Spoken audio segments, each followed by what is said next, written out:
नवाज शरीफ ने संयुक्त राष्ट्र के मंच से कहा कि हिंदुस्तान कश्मीर में अमन चाहता ही नहीं है, क्योंकि अगर भारत शांति चाहता तो वहां से अपनी सेना को हटाने की पहल करता। लेकिन आज वंदे मातरम में हम आपको वो कहानी सुनाने जा रहे हैं जिसके बाद या तो मोहम्मद अली जिन्ना झूठे साबित होंगे या फिर Nawaz Sharif.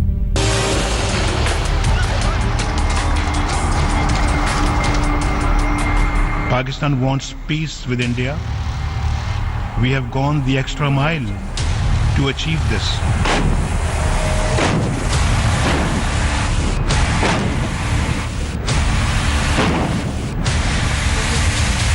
Talks are no favor to Pakistan. Talks are in the interest of both countries.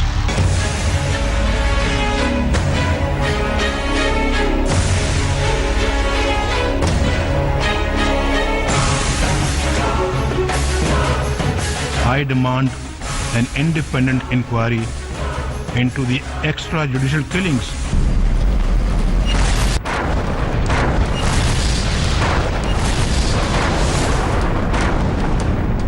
Pakistan की नजर कश्मीर पर आज से नहीं है। वो तो बंटवारे के बाद से ही कश्मीर की जमीन को हड़पना चाहता था। आज की सूरत हाल को समझने के लिए कश्मीर के लिए छिड़े पहले युद्ध की कहानी आपको सुनाते हैं और दिखाते हैं नया देश बनने के बाद पाकिस्तान का पहला पाक हमला। We want the division of India into Hindustan and Pakistan because that is the only practical solution. At the stroke of the midnight hour, when the world sleeps, India will awake to life and freedom. The only alternative to coercion is partition.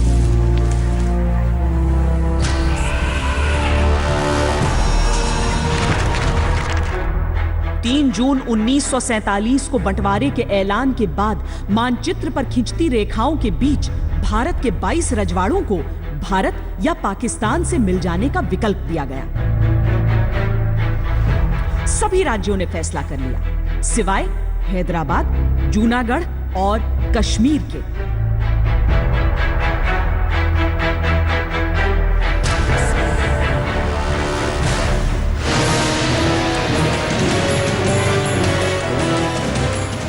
Kashmir के महाराजा हरि सिंह बदलते हालात को भांप ही नहीं पाए।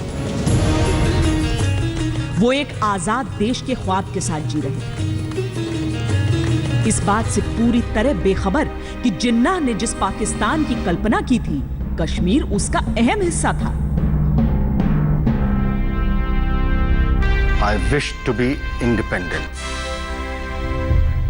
कश्मीर के राजा हरि सिंह हिंदू थे, एक डोगरा राजपूत, लेकिन उनकी प्रजा में मुसलमानों की तादाद 77% से ज्यादा थी। जिन्ना के सलाहकारों ने एक मास्टर प्लान तैयार करके रखा था। यह प्लान था इस इलाके में मजहबी तनाव फैलाना, सीमा के इलाकों में घुसपैठ करना और राजा की सेना को अलग अलग मोर्चे पर उलझा देना। बगावती प्रोपेगेंडा का ही नतीजा था कि गिलगिट को पाकिस्तान जबरदस्ती अपना हिस्सा बना चुका था।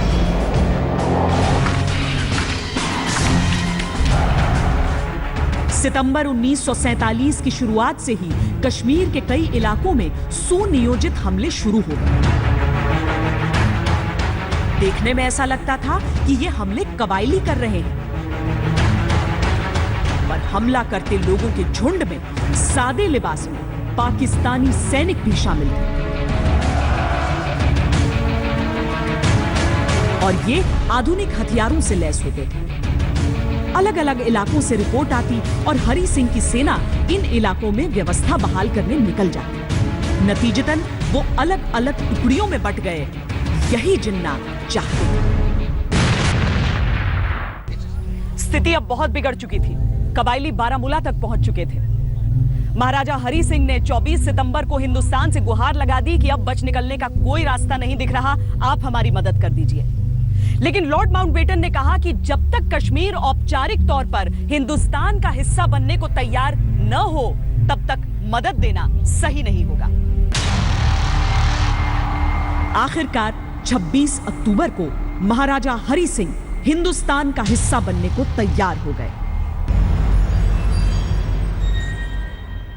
पाकिस्तान ने जो हमला कर दिया उससे फिर पिताजी को कोई विकल्प नहीं रहा, उन्होंने भारतवर्ष के साथ अपना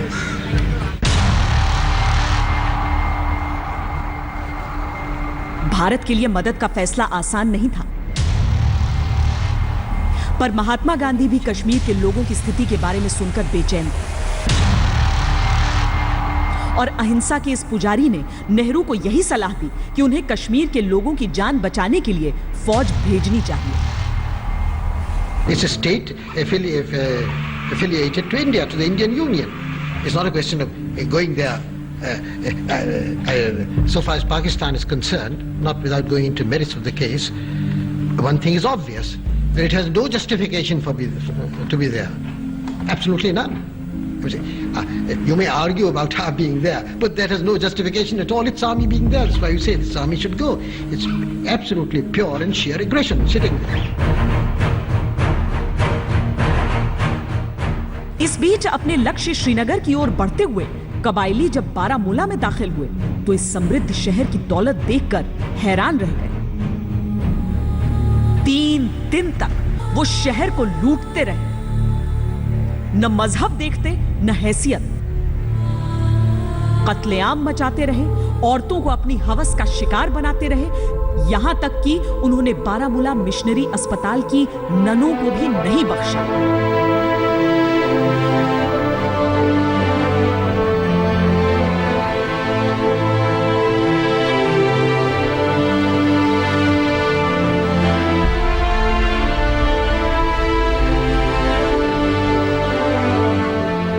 बारामूला में इन दरिंदों ने इतना सामान लूटा कि उसे रखने की जगह ही नहीं बची।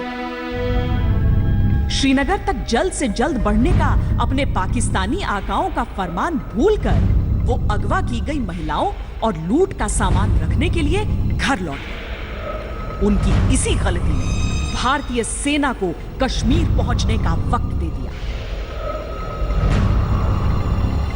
वरना जिस रफ्तार से वो आगे बढ़ रहे थे, श्रीनगर बस 3 घंटे दूर था।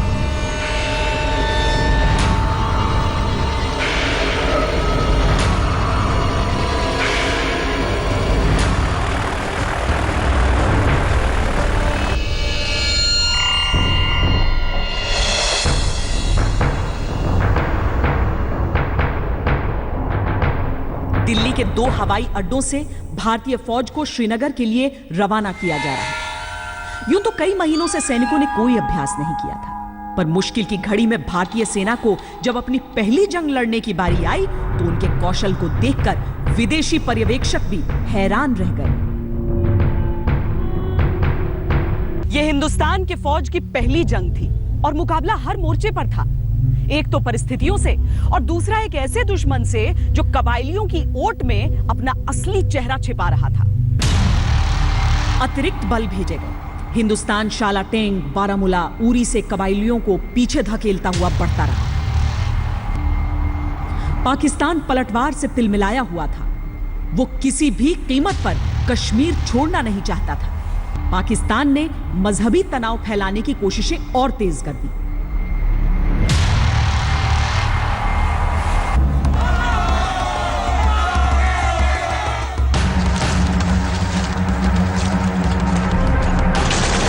पाकिस्तानी सरहद से लगे इलाकों में एक बागी संगठन खड़ा करवा दिया।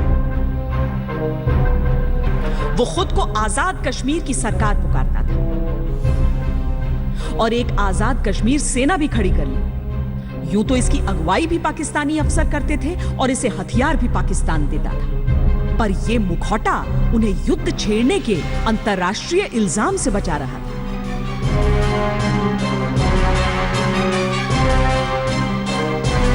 कबायली अब खौफ का दूसरा नाम बन चुके थे। करीब 30,000 गैर मुस्लिमों को या तो मार दिया गया था या अगवा कर लिया गया था। जम्मू में हालात खराब होते जा रहे थे। पूंछ में 40,000 रिफ्यूजी पनाह लिए हुए थे। 12 अप्रैल को जब भारतीय सेना राजौरी में दाखिल हुई तो सामने का मंजर रोंगटे खड़े कर देने वाला। सेना के डर से दुश्मन तो भाग खड़ा हुआ था, लेकिन शहर के निहत्थे लोगों को मारकर 3 गड्ढों में भर गया था। दुश्मन बाकी का शहर भी आग के हवाले कर गया था।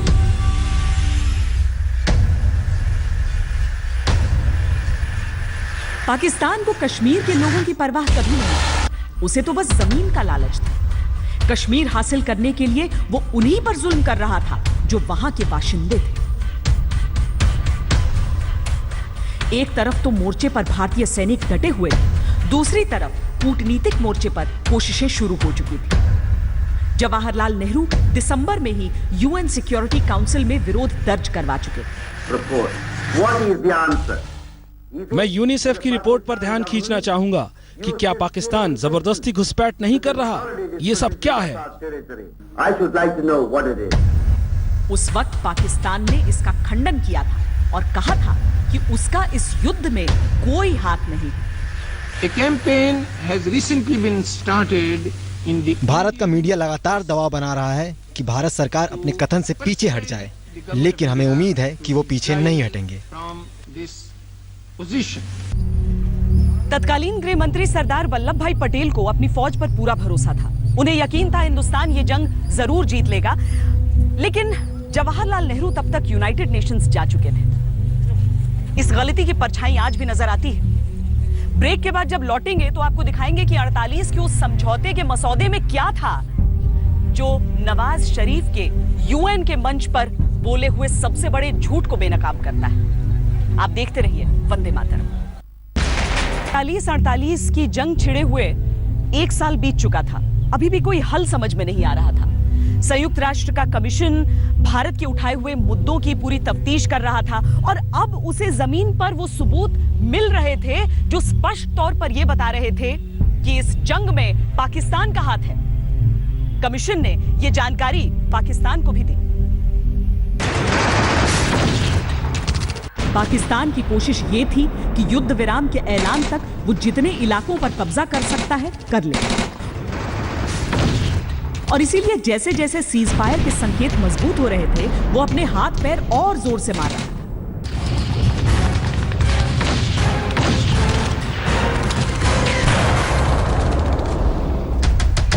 भारत युद्ध जीतने की स्थिति में था, लेकिन संयुक्त राष्ट्र के बीच बचाव ने पाकिस्तान की इज्जत। संयुक्त राष्ट्र के कमीशन ने 13 अगस्त 1948 को युद्ध विराम का प्रस्ताव तैयार। इस पर लंबी चर्चा चली, कई संशोधन हुए और 9 नवंबर को इसे मंजूर किया गया।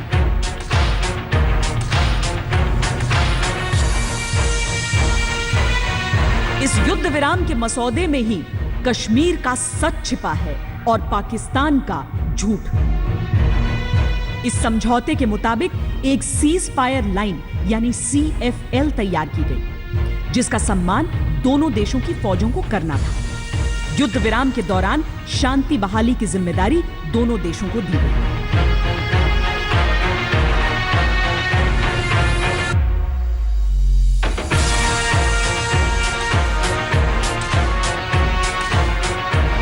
इस युद्ध विराम को 3 फेज में बांटा गया था।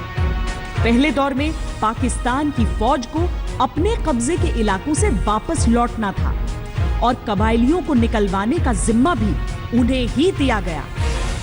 इस मसौदे में कहा गया कि जब पाकिस्तानी फौज कश्मीर की जमीन से हट जाएगी तो युद्ध विराम के अगले दौर को अमल में लाया जाएगा, यानी भारतीय फौज खाली किए गए इलाकों में अपने सैनिक भेजेगी, पर पाकिस्तान के लौटने के बाद वो कश्मीर में उतने ही सैनिक रखेगी जो वहां कानून व्यवस्था बहाल रखने के लिए जरूरी है।